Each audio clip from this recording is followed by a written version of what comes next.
अङ्गम् हरेः पुलकभूषणमाश्रयन्ती भृङ्गाङ्गनेव मुकुलाभरणम् तमालम् अङ्गीकृताखिलविभूतिरपाङ्गलीला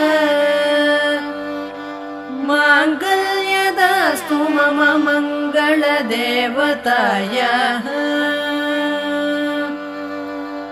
मुग्धा मुहुर्विदधति वदने मुरारेः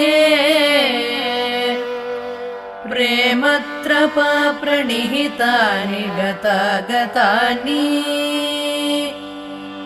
मालादृशोर्मधुकरीव महोत्पलेया सा मे श्रियं दिशतु सा